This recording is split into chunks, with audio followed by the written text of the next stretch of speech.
Market stance was once the focal point of the basic stock-rearing economy of Benbecula. Today it is the site of the local authority engineering depot and refuse tip. As such, it is the somewhat unlikely gateway to the now deserted east side, for it is at Market Stance that Clowranald's old kelp road begins, leading out to one of the most beautiful, most alluring and certainly the least visited parts to Benbecula. To cross this way, following the track which skirts the lower slopes of Louisville and continuing on until it meets Loch Ushkava, is to discover the hidden heart of the island. It's also to take a step backwards in time, from Market Stance, to which we will return later. The land to the east is collectively known as Lunton Hill.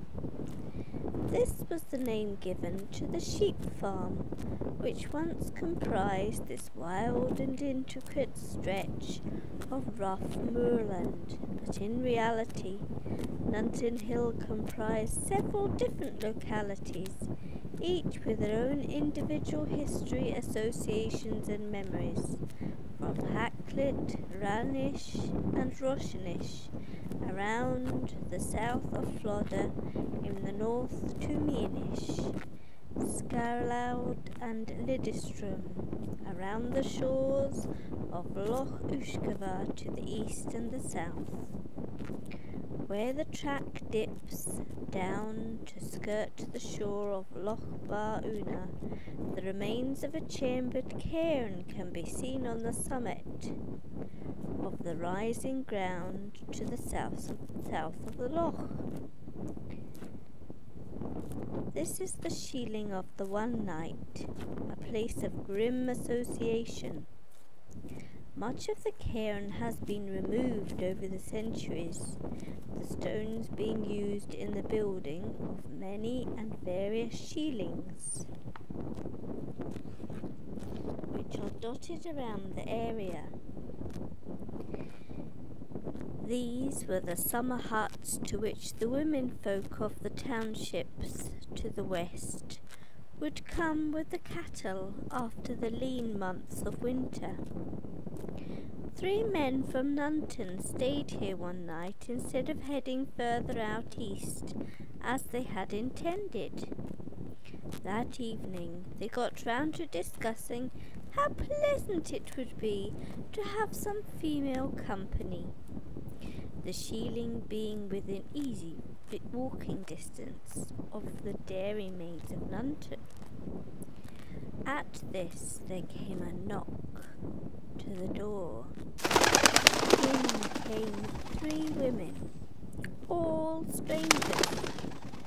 The men made them welcome, and as the evening wore on, they separated, with 2 of the men and 2 of the visitors going through to the other room of the little shieling, leaving the senior man alone with the other woman. He sat there by the glow of the peat fire, making conversation until, to his amazement, in the gloomy darkness he saw that his companion was transforming before his eyes.